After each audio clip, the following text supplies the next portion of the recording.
Caddis Maximus here, this time with a review of the Klein's expensive 5200-15 heavy-duty Cordura ballistic nylon tool bag.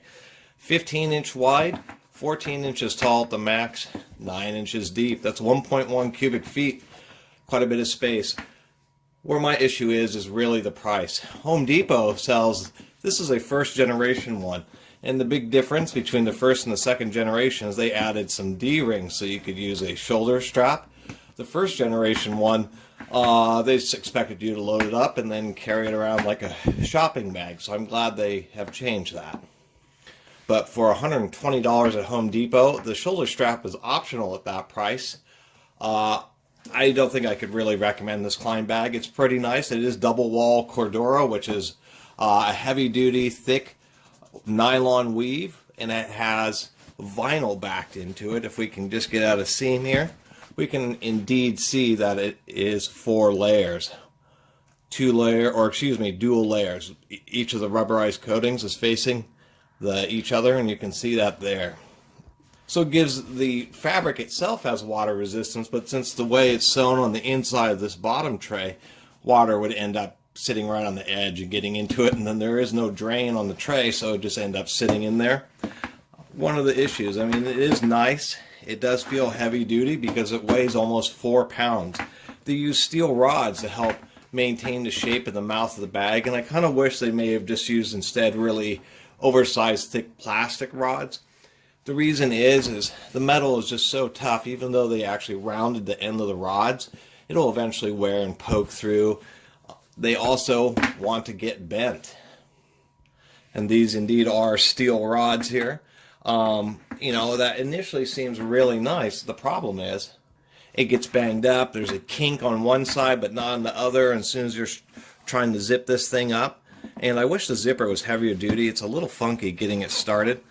But as soon as you try to zip it up, there's going to be a kink there, and it's going to make it hard to zip, and then the zipper is going to blow out. They do advertise this as a heavy-duty zipper, but it really looks more like a zipper on a duffel bag, to tell you the truth. It looks like the connectors are a little bit thicker and heavier duty, but this isn't like one of those really giant, oversized zippers that may come on a winter parka or something like that, and that's what I would have expected. So a little bit undersized for a bag that's over $100 online. 10 pockets. You've got 2 pockets, one on each, pretty big ones on each of the outside. Inside there's 5 smaller on one side and 3 larger on the other, and they do pleat the bottoms or bow them out so they'll take thicker items. But there's a big Achilles heel with the pockets of this thing. That issue is, you know, I'm going to put some tools. We got indeed a 15-inch wrench and my Estwing hammer, and it'll hold that flat in the bottom of this thing. And then we'll just go ahead and start throwing some tools in these pockets here. And for some reason, these small pockets just aren't particularly deep, as we can see here. And I'm going to load up these pockets with some tools. And I think you're kind of getting the point that I'm trying to make here. If we can get at this back pocket, as soon as we start getting some stuff in these pockets here, the bag starts to fall and clinch together here, and pretty annoying. So every time you're trying to get anything out of the bottom, you're kind of taking the bag, you're trying to hold it, and it still doesn't, you know, you're going at one angle or another, and so all these tools just get all trapped. Let me get rid of these here, and I'll show you what the problem is.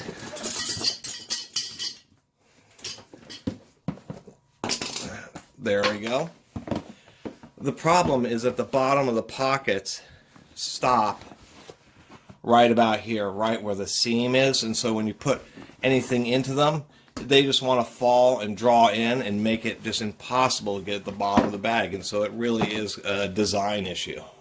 And on a $120 bag, once again at Home Depot, there's no excuse. I did buy this used, and it is the first generation one because it has no D-rings, and I only paid 20 bucks for it used because I don't think I ever would have paid that price. Klein has a history of making nice bags. They're little round electrician's bags, the little canvas and leather bottom bags they've been making for a long time, over half a century. So Klein has a huge number of different bags.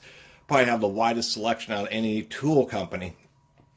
And they have a bunch of tradesman bags, which are In the $100 range, you can get a bunch of bags from Klein. They're going to be better than this ballistic nylon one. Also, the bottom is polypropylene. It's not even like high-density polyethylene. It certainly isn't fiberglass reinforced nylon, much less fiberglass reinforced polycarbonate, which you might ask for, and you have to kind of consider that. For $120, there's an awful lot of power tools that you can get, and this is just a bag. And there is some tearing issues, so they do have the straps. It is like stock seatbelt material. They do go all the way down, and they sell them, but there's only two. It's pretty heavy-duty threads, but there's only two, and they're pretty offset, and it should have been made like a boot where there's 2 or 3 sets of close together threads, because that causes just where this handle is gripping, there's only about 6 to 8 actual loops of thread that are holding on to it, so the material ends up stretching and can tear there. They had the idea on the upper part of putting an extra stitch there. All the rest of the stitching on the bag is only on the, even though it's double wall, is only on the outer wall when it's flat, so it's easier for them to sew. The new ones are assembled or sewn, cut and sewn in the United States. This one was the Chinese one, so I'm glad to see that they're making them in the US, but they need to still change the design. We can see that they put the reinforcing through both walls, but it was just one extra stitch of thread, nowhere else on the entire strap. So if we pull on the strap, we can see that it's causing the interior to want to bunch up, and that's going to cause the interior to want to tear when you do have tools in there. So anyway, this is really more like a heavy-duty reusable shopping bag, to tell you the truth. That's what it is. And I don't mean to be harsh. I love Klein pliers, and many of their tool bags, they have a huge variety, and many of them are actually well worth their money. It's just that this particular one, just to use the genuine Cordura brand fabric or something, I don't really understand exactly why it's priced the way it is, especially when the warranty is for the normal use of the product, or the normal life of the product, so it's kind of ambiguous. I just think they could have done a better job on this if they're going to charge, for real professional prices, and especially when many of their other products that they make are much more competitive than this thing. Anyway, I really appreciate everybody watching and subscribing, and if you haven't subscribed, please do. Until next time, Catus Maximus out.